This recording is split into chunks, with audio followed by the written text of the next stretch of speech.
तो हम लोग थोड़ा विंडो के साथ प्ले कर लेते हैं जावास्क्रिप्ट से। ठीक है, तो देखो पहली चीज हम लोग एक काम करते हैं कि यहाँ पे स्टाइल लगाते हैं। स्टाइल क्यों लगा रहे हैं वो आपको कुछ देर में ही पता चल जाएगा। यहाँ पे हम लोग क्या करते हैं कि बॉडी में बैकग्राउंड कलर रेड कर देते हैं। राइट, ये रहा, हो चुका है हमारा। ये देखो, मैं यहाँ पे रिफ्रेश करूं, ऐसा हो गया।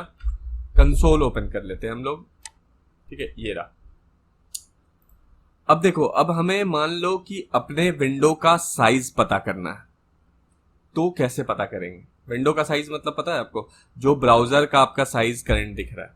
तो देखो दो तरह का साइज होता है, एक होता है इनर हाइट और इनर विड्थ, और दूसरा होता है आउटर हाइट और आउटर विड्थ। इनर विड्थ और इनर हाइट क्या होता है कि जो रेड एरिया आपको दिख रहा है, मतलब जहां पे आपका वेब पेज दिखेगा, उसको बोलते हैं, सिर्फ उस एरिया को बोलते हैं इनर हाइट और इनर विड्थ। आउटर में क्या क्या आ जाता है? आउटर में पूरा ब्राउजर आ जाता है, समझ रहे हो? पूरा ब्राउजर, ये सब जो डॉक्यूमेंट है, ये कंसोल है, सब इंक्लूड कर लिया जाता है उसमें। ठीक है, तो आउटर में क्या होता है, पूरा का पूरा एक्चुअल ब्राउजर जितना बड़ा है उतना का हाइट और विड्थ बताएगा। और इनर हाइट और इनर विड्थ क्या करता है कि जो आपका जो डिस्प्ले एरिया है, तो अभी जो रेड वाला है वो हमारा डिस्प्ले एरिया है, तो उसका हाइट और विड्थ को हम लोग इनर हाइट और विड्थ से करते हैं।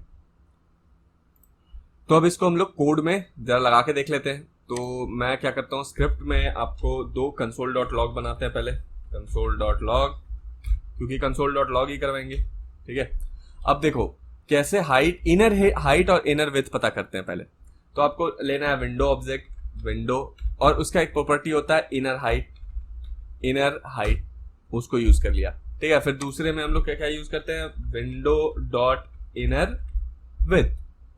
ठीक है, अब देखो हमें पता चल जाएगा कि हमारा जो जो डिस्प्ले एरिया जो अभी फिलहाल रेड है, वो उसका हाइट और विड्थ क्या है। ये देखो, जो पहला वाला है वो हाइट है 263 और दूसरा वाला है 1124, उसका विड्थ है। अब देखो मैं हाइट जो कंसोल का थोड़ा सा और नीचे कर दूंगा तो क्या होगा, रेड एरिया बढ़ चुका है, तो अब देखो विड्थ बढ़ जाएगा, बढ़ गया 100 पिक्सल से।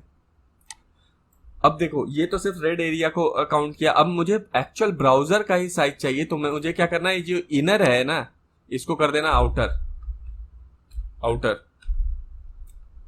सेम यहां पे हम लोग करते हैं आउटर। अब देखो, अब मैं इसको रिफ्रेश करूंगा, अब ये दोनों चेंज हो गया। अब ये हमें क्या बता रहा है, एक्चुअल जो ब्राउजर है, जो सॉफ्टवेयर है पूरा का पूरा, यहाँ जो जहां डॉक्यूमेंट लिखा हुआ है, ये जो ब्लैक ग्रे कलर का बार है, ये कंसोल, सबको काउंट करके उसने बताया है कि हाइट 642 है और जो विड्थ है 1140 है। ठीक है, तो आपका ब्राउजर डिफरेंट साइज पे ओपन हुआ होगा तो डिफरेंट बताएगा वो। तो इस तरीके से हम लोग विंडो का इनर हाइट, इनर विड्थ और आउटर हाइट, आउटर विड्थ जान सकते हैं। अब मैं ये कोड पहले हटा देता हूं, फिर आगे बढ़ते हैं हम लोग। तो मैंने ये भी जो स्टाइल लिखा था इसकी भी जरूरत नहीं, इसको हटा देते हैं। अब हम लोग सीखते हैं नया विंडो कैसे ओपन करते हैं। आपने जब भी बहुत सारा साइट आपने किया होगा, जैसे खास करके अगर आप टॉरेंट वगैरह वेबसाइट पे जाते हो, तो आप क्लिक किसी चीज पे करते हो तो क्या करता है, पॉपअप पे ऐड दिखाने लग जाता है, ऐड दिखाता है पॉपअप पे। और ऐसे बहुत सारे वेबसाइट है जो पॉपअप ओपन कर देता है आपके बिना इजाजत के। ठीक है, और उसमें ऐड वगैरह दिखाने लग जाता है। तो वो सब कैसे होता है वो देखते हैं हम लोग। तो अब खुद से एक नया विंडो कैसे ओपन करते हैं वो देखते हैं। तो उसके लिए हम लोग सबसे पहले एक बटन बना लेते हैं, उसी पे क्लिक करेंगे तो एक नया विंडो ओपन होगा। तो हम लोग एक बटन बना लेते हैं, BUTTON बटन, और इस पे मैं लिख देता हूं गूगल। ठीक है, और यहाँ पे एक आईडी दे देते हैं BTN1। ठीक है, दे दिया।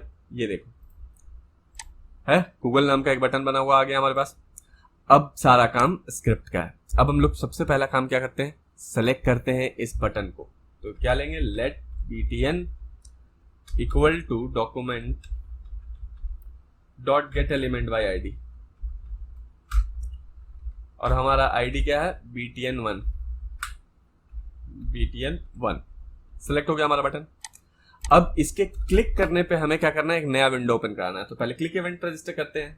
अब हम लोग BTN लेते हैं, ठीक है, और डॉट, एक काम करता हूं मैं इसको भी btn1 कर देता हूं क्योंकि मल्टीपल बटन बनने वाला है, तो btn1 कर देते हैं और डॉट कर देते हैं। अब यहाँ पे हम ऐड इवेंट लिस्नर लगा देते हैं, ऐड इवेंट लिस्नर।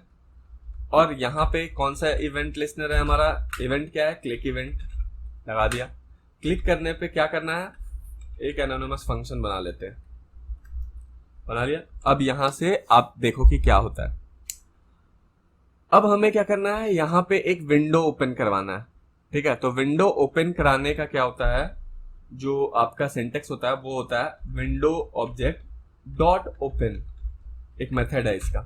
बस ये करते ही ओपन हो जाएगा। अभी देखो, अब मैं यहाँ पे रिफ्रेश करता हूँ, गूगल पे क्लिक करता हूँ, अभी क्या हुआ, ये ओपन हो गया, दूसरा विंडो मेरा देखो ओपन हो गया, ठीक है। बट पॉपअप नहीं आया, क्यों नहीं आया, क्योंकि इसमें अभी हमने कोई यूआरएल वगैरह ये सब कुछ भी नहीं दिया है, ठीक है। अब देखो, अब ये सब कैसे होगा, इसमें 3 पैरामीटर पास होता है। पहला यूआरएल, ठीक है। दूसरा होता है नेम, होता है कि कोई भी, ठीक है। पहला क्या होता है, यूआरएल होता है, दूसरा होता है नेम। आप उसको एक नाम देते हो, क्यों देते हो ये मैं अभी आपको आगे बताऊंगा, ये भी इंपॉर्टेंट है।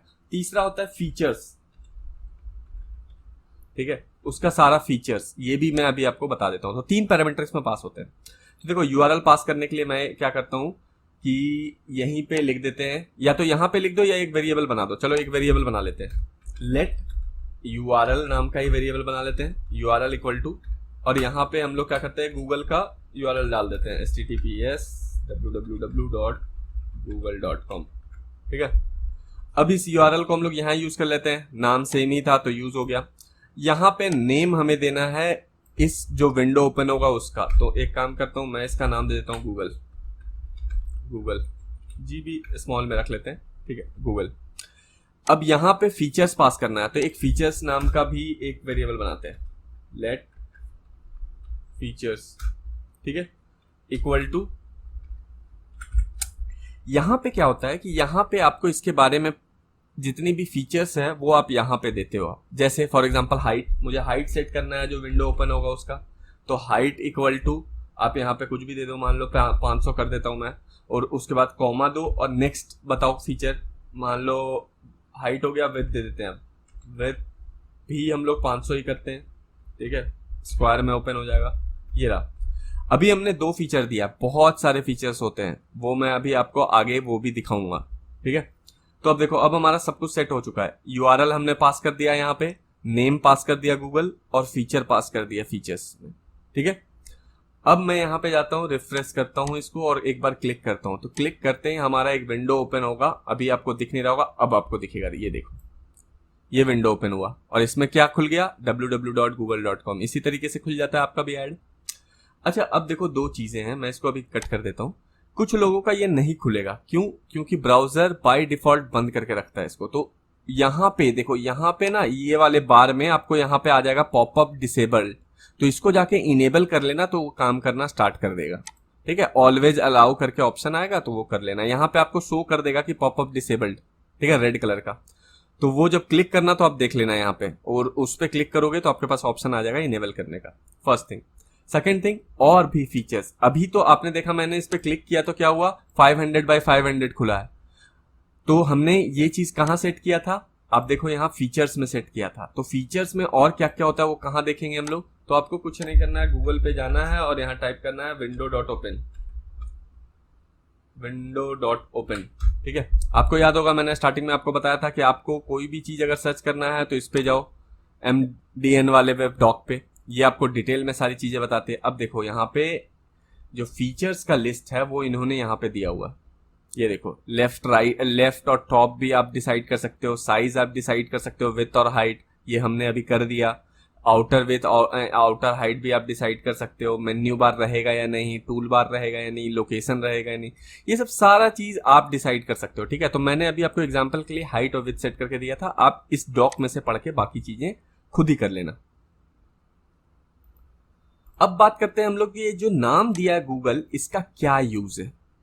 तो इसका यूज क्या होता है कि ऑटोमेटिक चेंज करवाने का, ठीक है। अगर जो विंडो ओपन हुआ है उस पर अभी google.com खुला हुआ है और अब मान लो मैं चाहता हूं कि एक क्लिक पे अब वो yahoo.com हो जाए, तो उस टाइप के काम में हमें ये नेम काम आता है। अब देखो, अब उसको शो करने के लिए मैं क्या करता हूँ, एक और बटन बना लेता हूँ। तो एक काम करते हैं, इसको फटाफट कॉपी मारते हैं और गूगल को कर देते हैं याहू, और BTN1 को कर देते हैं BTN2। सेम इसी तरीके से हम लोग यहाँ पे भी एक वेरिएबल बना देते हैं BTN2 नाम का, इसमें भी यहाँ पे 2 कर देते हैं और यहाँ पे 2 कर देते हैं।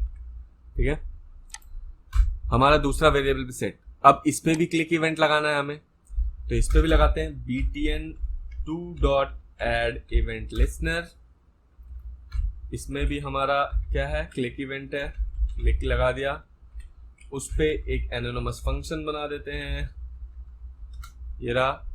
अब यहाँ पे भी हमें क्या करना है कि विंडो ओपन वाला ही फंक्शन काम करेगा। अब यहाँ पे हमें लिखना है विंडो डॉट ओपन, लिख दिया। अब यहाँ पे आप चाहो तो URL2 करके एक वेरिएबल बना के पास कर दो। मैं यहाँ पे डायरेक्ट पास कर देता हूँ, वेरिएबल ना करके डायरेक्ट यहाँ पे लिख देता हूँ याहू वाला, https www.yahoo.com। ठीक है, दूसरा पैरामीटर आपको क्या करना है, सेम नेम पास कर देना है। यहाँ जो गूगल था इसी को पास करना है, बस इतना किया। अब वो खुद से समझ जाएगा कि मुझे नया विंडो ओपन नहीं करना है, जो विंडो ओपन हुआ है जिसका नाम गूगल है उसका URL चेंज कर दो। समझ गए, ये पहले से ओपन हुआ था, इसका नाम हमने गूगल दिया हुआ था। अब हम लोग कह रहे हैं कि जो गूगल नाम से अगर पहले से ओपन है तो उसका URL चेंज कर दो, नया मत कुछ करो, और अगर नहीं है तब करना ओपन। ठीक है, तो अब देखो अब क्या होगा। मैं रिफ्रेश करता हूं, हमारे पास 2 बटन है। अच्छा, ये क्या आ गया, add event listener of null. Okay, ये क्या आ रहा है, ये ओके, ये देखो यहाँ पे 12 हो गया था हम लोगों से, ये BTN2 है। ठीक है, अब देखो, अब मैं यहाँ पे रिफ्रेश करता हूँ, अब सब कुछ ठीक है। जब मैं गूगल पे ओपन करता हूँ तो देखो एक विंडो ओपन हो गया गूगल। अब मैं जैसे ही याहू पे क्लिक करूंगा, इस विंडो का कंटेंट चेंज होके हो गया yahoo.com। हो गया, कोई नया विंडो ओपन नहीं हुआ, वही विंडो चेंज हो गया। ठीक है, तो ऐसी चीजों में हमारे पास ये जो मैंने अभी आपको नेम वाला दिखाया था कि ये जो यहाँ पे नेम देते हैं वो काम आ जाता है। ठीक है, अब विंडो ओपन हो गया है तो उसको क्लोज करने का भी ऑप्शन आप चाहो तो दे सकते हो। ठीक है, तो वो मैं आपको दिखाता हूं कि कैसे। उसके लिए फिर से हमें एक और बटन लेते हैं, ये देखो बटन 3, और यहां पे हम लोग लिखते हैं क्लोज। ठीक है, क्लोज लिख दिया। यहां पे फिर से एक नया वेरिएबल बना के इसमें सेलेक्ट कर लेते हैं BTN3 को, BTN3 यहाँ 3। ठीक है, सिलेक्ट हो चुका है हमारा। अब यहाँ पे इवेंट लगा देते हैं फटाफट, BTN3.add event listener, और यहाँ पे क्लिक इवेंट, और उसके बाद एक एनोनिमस फंक्शन। ठीक है, हो चुका है। अब मुझे इस विंडो को बंद करना है, जो विंडो यहाँ पे ओपन हुआ था। तो इसके लिए हमें एक काम करना ये पड़ता है कि हमें इसको एक वेरिएबल में सेव कराना पड़ता है। ठीक है, तो ये हमें एक आईडी देता है, उसको कहीं पे स्टोर कराना पड़ता है। तो उसके लिए हमें क्या कर सकते हैं, हम यहाँ पे लिख सकते हैं where या let।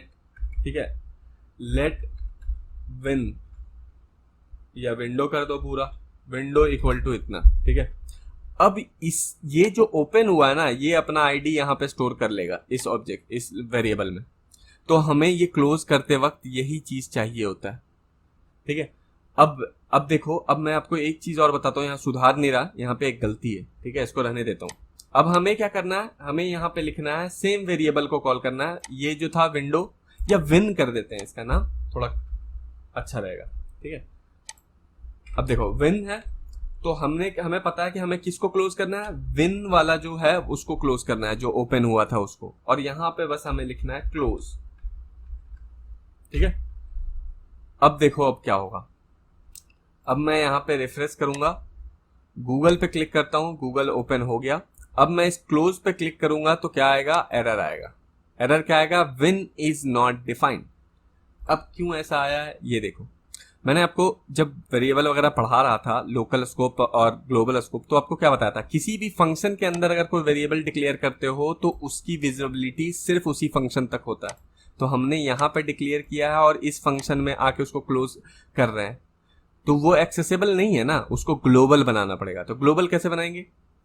तो ग्लोबल बनाने का सिंपल सा तरीका है, यहाँ पे लिख दो लेट विन इक्वल टू, या कुछ भी मत लिखो, बस डिक्लेयर करके छोड़ दो, असाइन मत करो, बस डिक्लेयर कर दो कि इस नाम का एक वेरिएबल है। अब वो ग्लोबल हो गया, अब यहां से लेट हटा दो, अब डायरेक्ट उसको यूज करो। ग्लोबल है, अब ग्लोबल है तो आप हर जगह यूज कर सकते हो। अब देखो यही चीज काम करना स्टार्ट कर देगा। मैं यहाँ रिफ्रेश करता हूँ, गूगल पे क्लिक करता हूँ, गूगल ओपन हो चुका है। एक सेकेंड, क्लोज करते हैं इसको, ये पुराना ओपन हुआ था। अब मैं यहाँ पे गूगल पे ओपन करता हूँ, विंडो हमारा ओपन हो चुका है। अब मैं जैसे ही क्लोज पे करूंगा, क्लोज हो गया विंडो। गूगल पे क्लिक करूंगा, गूगल ओपन, और फिर क्लोज पे क्लिक करूंगा, अपने आप बंद। ठीक है, तो आपको पता चल जाएगा कि पॉपअप विंडो कैसे ओपन कराते हैं, उसका यूआरएल कैसे चेंज करवाते हैं और उसको क्लोज कैसे करवाते हैं।